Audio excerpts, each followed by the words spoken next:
Let's bring you a statement then. 8:21 is the time from Ambassador Cruise Lines, which says they have reluctantly cancelled their 15-night Christmas and New Year Canary Islands cruise. It was due to depart from Tilbury tomorrow. Ambassador Cruise Lines saying it's never an easy decision to cancel any itinerary, particularly at this time of year.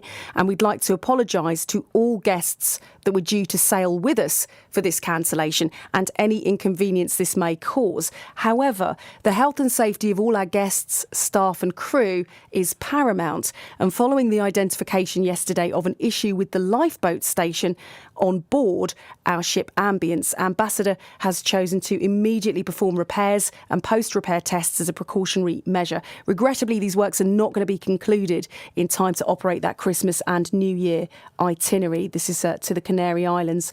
Ambassador has around 1,400 guests on board for this cruise. We're communicating transfer and compensation options to guests, and any additional concerns they may have will be dealt with by Ambassador on a case-by-case basis in the days to come. So that cruise to the Canaries, 15-night Christmas and New Year trip due to set sail from Tilbury tomorrow has been cancelled, and it comes, just a couple of days after another shorter trip to Bruges called off on Sunday. Let's talk to Jay Cannon now, who's from the YouTube channel Sail Away with Dan and Jay. And Jay has sailed on the Ambassador a bit earlier this year. Morning to you, Jay. Yes, good morning. Morning. What do you make of what's going on here? So when we heard, we were a little shocked, but then in other ways not so much, as this cancellation seemed to be quite common with Ambassador. So we were invited actually on for the naming ceremony when it first entered service with Ambassador, and that maiden voyage was actually delayed by several weeks because they couldn't get bunker fuel in the Mediterranean, so that was delayed.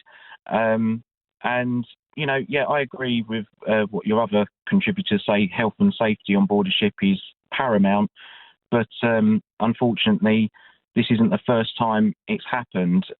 This ship actually failed a port state control inspection back in May, just weeks after her maiden voyage, because 20 deficiencies were identified, two of which were deemed so severe that she was actually detained in the port of Tilbury. And what I would ask is why this deficiency with one of the lifeboat davits wasn't identified before the cruise, and why they had to disembark all these passengers in the manner that they did. Yeah, because of course the compensation, as Sabrina mentioned, the compensation's quite good. You're getting your money back, you're getting a discount if you're booking a future cruise.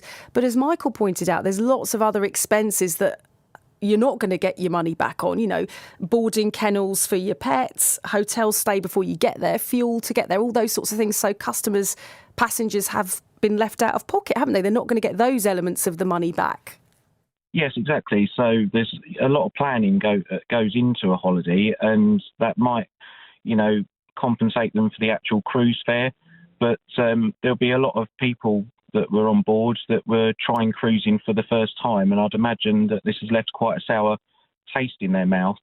And when you consider all of the other issues that were on board that Michael referenced, like people struggling to use cruise cards, which allows you to get into your cabin and make purchases on board, it must have seemed like a bit of a shambles. And I dare say there was quite a lot of people that must have gone down the gangway and thought, I'm never going to cruise again. Jay, you know a lot more about cruises than I do. In terms of Ambassador in the sort of cruise game, the cruise market, are they quite a big player? No, not really. I mean, I was quite hopeful when they first announced that they were being created, but the cruise industry is a very, very competitive market. Even post-pandemic, this is an industry which continues to grow. And, Ambassador have got a niche. They only operate no-fly cruises out of UK ports, so that's very good for people that don't like flying. So we like that niche, and there are good things about Ambassador, like drink prices are very cheap on board, and you get like an intimate feel. But I would say that this is actually a company that's been fraught with difficulties ever since it was created. And a lot of this is to do with the ship itself. This ship is 31 years of age. And when ships get to that age, they suffer quite badly from metal fatigue, and they require constant investment. And if that investment isn't taking place, then they're gonna have issues. And I don't think this is going to be the last time this sort of thing happens with Ambience. There's also a lot of reports of people having air conditioning units in their cabins which aren't working. Cabins, not in a great condition either. And that's a big problem for Ambassador because, as I say, it's a very competitive market, and if people are going to give Ambassador a try, and I think if you only have to look at a lot of the reviews to see that a lot of people are not going to be returning to Ambassador anytime soon. Yeah, and as you said, it is a very competitive market. How has it fared post-pandemic then? More generally, how are cruises now? Are they sort of back to their pre-pandemic popularity levels? Yes, most ships are now back at full capacity, which is a good thing. A lot of the COVID protocols which were implemented throughout the pandemic have now been lifted.